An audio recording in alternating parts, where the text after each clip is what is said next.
श्रीमहागणाधिपतये नमः। शङ्करं शङ्कराचार्यं केशवं बादरायणं सूत्रभाष्यकृतौ वन्दे भगवन्तौ पुनः पुनः।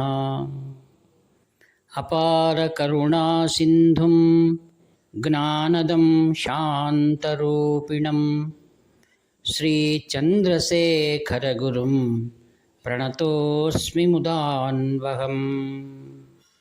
देवे देहे च देशे च भक्त्यारोग्यसुखप्रदं बुधपामरसंसेव्यं तं श्रीजयेन्द्रं नमाम्यहम्। नमामः शङ्करान्वाख्यविजयेन्द्रसरस्वतीं श्रीगुरुं शिष्टमार्गानुनीतारं सन्मतिप्रदम्। सर्वमङ्गलमाङ्गल्ये शिवे सर्वार्थसाधिके शरण्ये त्र्यम्बके देवी नारायणि नमोस्तुते। ప్రియమిత్రులారా, మీకందరికీ నమస్కారాలు. మానవ జీవితం అత్యంత విశిష్టమైనటువంటిది. ఆయు ప్రమాణం కలియుగంలో కేవలం 100 సంవత్సరాలు మాత్రమే. వాటిని పరిపూర్ణంగా 100 సంవత్సరాలు జీవించినటువంటి వారు 1,000,000 మాత్రమే. అలా జీవించిన వారిలో కాంచి కామకోటి పీఠం 68వ పీఠాధిపతులు శ్రీ శ్రీ శ్రీ చంద్రశేఖరేంద్ర సరస్వతి మహాస్వాముల వారు 4 మాసములు తక్కువగా 100 సంవత్సరాలు పూర్తిగా జీవించారు. జీవించడం అంటే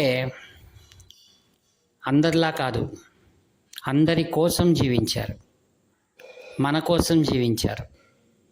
13 ఏళ్ల ఆ చిన్న వయసులో భగవదర్పితమై ఉన్నటువంటి ఆదిగురు శంకరాచార్యుల వారు సర్వజ్ఞ పీఠాన్ని ఏదైతే స్థాపించారో కాంచీలో, అట్టి కాంచి కామకోటి పీఠానికి 68 పీఠాధిపతులుగా కుంభకోణం నందు వైభవంగా పీఠారోహణ వారికి మహారాజుల సమక్షంలో జరిగింది.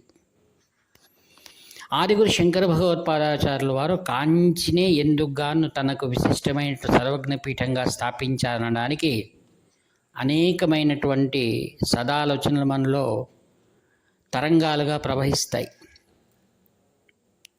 వారు చతురామ్నాయ పీఠమును స్థాపించినది సత్యం. చతురామ్నాయములు స్థాపించిన తరువాత వారు కాంచీలో సర్వజ్ఞ పీఠాన్ని నిర్వహించారు. కాంచినే ఎందుకు విశేషంగా ఎన్నుకున్నారు అనేది కొద్దిగా ఆలోచించవలసిన విషయం.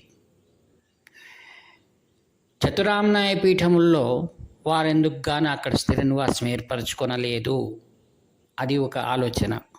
రెండవది, వారు విదేహ ముక్తిని చతురామ్నాయ పీఠాల్లో ఎందుకు గాను చేయలేదు.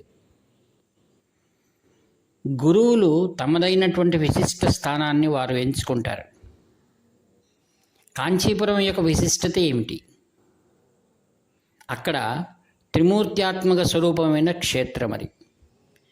బ్రహ్మ మహాతపస్సు చేసి యజ్ఞము ద్వారా శ్రీ వరదరాజస్వామి ఆవిర్భావం కావడానికి తోడ్పడినటువంటి దివ్య క్షేత్రం అది కాంచి. రెండవది, కామాక్షిదేవి తపమాచరించి దివ్యమైనటువంటి పరమేశ్వరుణ్ణి అనుగ్రహాన్ని పొంది వివాహం చేసుకున్నటువంటి దివ్యక్షేత్రం శైవులకు. అలానే బ్రహ్మ తపస్సు చేసినటువంటి ఆ ప్రదేశాన్ని బ్రహ్మపురి అని తేనంబాకంలో కాంచి కామకోటి పరమాచార్య స్వాముల వారు ఎక్కువ కాలం అక్కడ వసించారు. తరువాత ఈ జగత్తుకంతటికీ జగజ్జనని మాతృమూర్తి, అనేక మహారాక్షసులను సంహారం చేసినటువంటి లోకైక మహారాజ్ఞి కామాక్షిదేవి వెలసినటువంటి శాక్తులకు అత్యంత పవిత్రమైన దివ్యక్షేత్రం. ఇలా మహాదేవి మరియు త్రిమూర్తులు ఎల్లప్పుడూ నేటికి కూడా పూజలు అందుకుంటున్నటువంటి దివ్య క్షేత్రంలో ముమ్మూర్తులు కూడా వెలిసి ఉన్నారు. అందుకనేమో ఆదిగురు శంకర భగవత్పాదాచార్యులు వారు ఈ యొక్క పవిత్రమైన స్థానాన్ని ఎన్నుకొని ఉండవచ్చు అని అనేకుల తార్కికుల అభిప్రాయం. ఇట్టి మహాశ్రేష్టమైనటువంటి సర్వజ్ఞ పీఠంలో 68వ పీఠాధిపతులు ఈ శతమానంలోనే అటువంటి వారు భూత భవిష్యత్ వర్తమానంలో ఉండరు అని అనేకులు ఏకకంఠంతో ఆయన కొనియాడుతూ ఉంటారు. ప్రాతస్మరణీయులు. వారిని ఒక్కమార స్మరించినంత మాత్రమే చాలు, తాపత్రయాలన్నీ వెళ్ళిపోతాయి.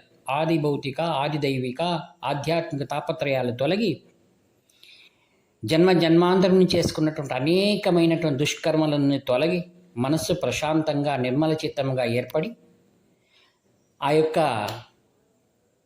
తదంతర పీఠాధిపతుల్లో ప్రస్తుత పీఠాధిపతులు శ్రీ శ్రీ శంకర విజయేంద్ర సరస్వతి మహాస్వాములు వారిని అర్చించుకునేటువంటి నిర్మల చిత్తాన్ని వారు పొందగలరు. భవ్యమైనటువంటి ఇతిహాసం గల కాంచి కామకోటి పీఠంలో అందరికీ ఆరాధ్య దైవమైనటువంటి శ్రీ చంద్రశేఖరేంద్ర సరస్వతి మహాస్వాముల వారు ఒకమారు ఒక గ్రామంలో ఉన్నారు. వారు అక్కడ ఉండడంతో ఎలా అంటే అనేక మంది వారి రాకకై వారిని దర్శించుకోవడానికి ఎన్నో సంవత్సరాలు తపస్సు చేసిన వారు కూడా ఉన్నారు. దానికి ముందు తరంగాల్లో చెప్తారు. వారి రాకకై శబరి ఏ విధంగా శ్రీరాముని రాకకై తపస్సు చేసినట్లుగా కాంచి కామకోటి పరమాచార్య స్వాముల దివ్య దర్శనం కోసం ఎందరో ఎన్నో రోజులు ఎదురు చూశారు. ఆ గ్రామంలో అనేకమైన పండితులు, అది ఒక అగ్రహారం అనగానే మనకు తెలుసు, సంప్రదాయాలు, ఆచారాలు, శాస్త్రాలు అన్నిటిని మేళవించినటువంటి గ్రామం అగ్రహారం. పూర్వం 100 సంవత్సరాల సందర్భంలో ఇటువంటి అగ్రహారాలు అనేకం మనము ఆంధ్ర రాష్ట్రంలో మనం చూడవచ్చు. ఇప్పటికీ కొన్ని ఉన్నాయి, మిగిలి ఉన్నాయి. మహాస్వాముల వారు త్రిపుర సుందరి సమేత శ్రీ చంద్రమౌళేశ్వర స్వామి అర్చన కైంకర్యాలు నెరవేర్చి నాడు అందరికీ కూడా తీర్థ ప్రసాదాలు ఇస్తున్నాను అని ఆ విషయం పరిచారకులు తెలియజేశారు. ఈ సందర్భాన్ని ఉపయోగించుకోవాలని ఒక ఆమె ఎంతో భక్తి తత్పరురాలే అక్కడికి వచ్చిందనమాట.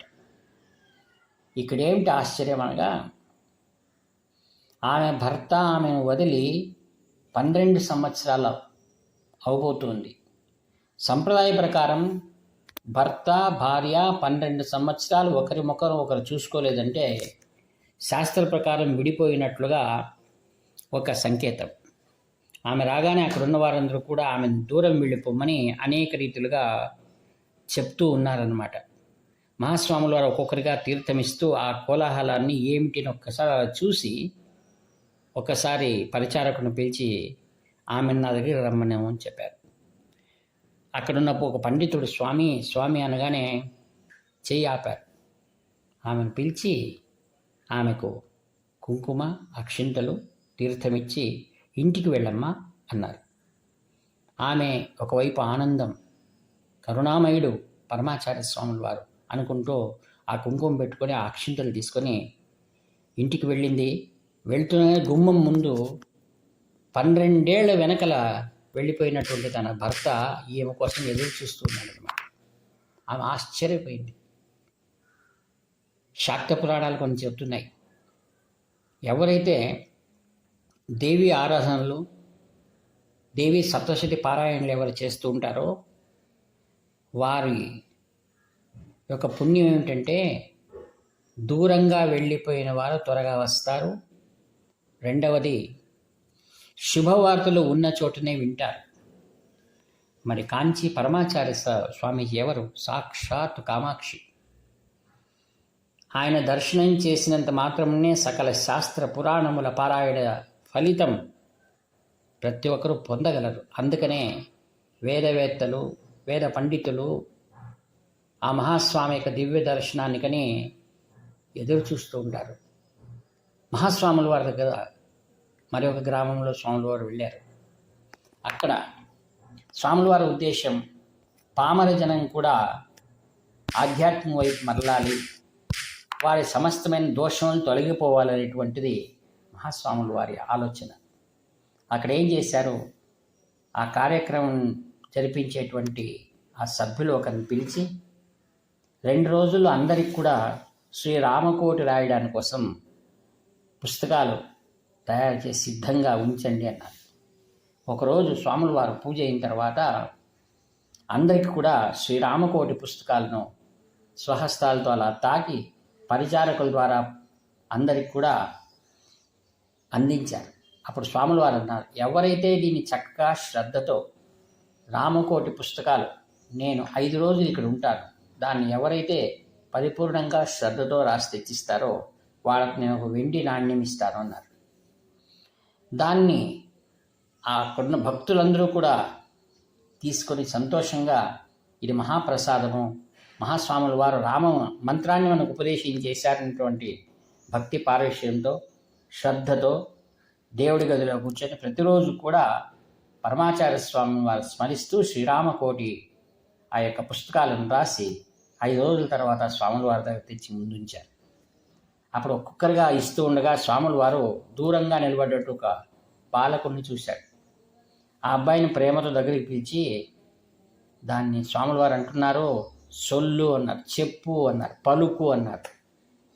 ఆ అబ్బాయికి అక్కడున్న వారందరూ అంటున్నారు, ఒక ఆయన వెళ్ళి స్వామి స్వామి అని నాకు తెలిసి ఇలా చేయి ఊపారు స్వాముల వారు. ఆ అబ్బాయికి మాటలు రావు, దూరం నిలుచుకున్నారు తల్లిదండ్రులు, కళ్ళ నీళ్ళు వస్తున్నాయి, అందరి ముందర మాకు అవమానం అవుతుందే అని తల్లిదండ్రుల యొక్క బాధ.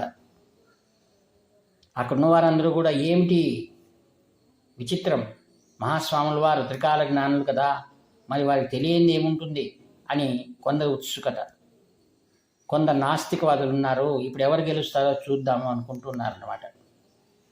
అప్పుడు ఏమైంది, స్వాముల వారు 3 మార్లు ఆ అబ్బాయిని పలుకు పలుకు పలుకు శ్రీరామ పలుకు అన్నారు. ఒక్కసారి రామ, 2వ మారి అన్నారు రామ, 3వ మారి రామ అన్నారు. అంటే 3 అక్షరాలు 3 మార్లు పలకగానే ఆ అబ్బాయికి ముఖంలో ఆనందం. తల్లిదండ్రులైతే ఒక్కసారిగా వచ్చి ఆ అబ్బాయిని కౌగిలించుకొని ముద్దాడి స్వాముల వారికి సాష్టాంగ ప్రణామం చేస్తూ, స్వామి మా జన్మకు ఈరోజు మీరు కృతార్థత కలిగించారు, మాటలు రాని వాడి కుమారునికి మీరు మాటలు ఇచ్చారు స్వామి, మీరు సాక్షాత్ సరస్వతి, ఇంద్ర సరస్వతి, చంద్రశేఖరేంద్ర సరస్వతి. ఇలా అందరూ అక్కడ ఉన్న వారందరూ కూడా జయ జయ శంకర హరహర శంకర అని ఒక ఘోష చేశారు. అందుకే మూకం కరోతి వాచాలం పంగుం లంఘయతే గిరిం యత్కృపాతమహం వందే పరమానంద మాధవం.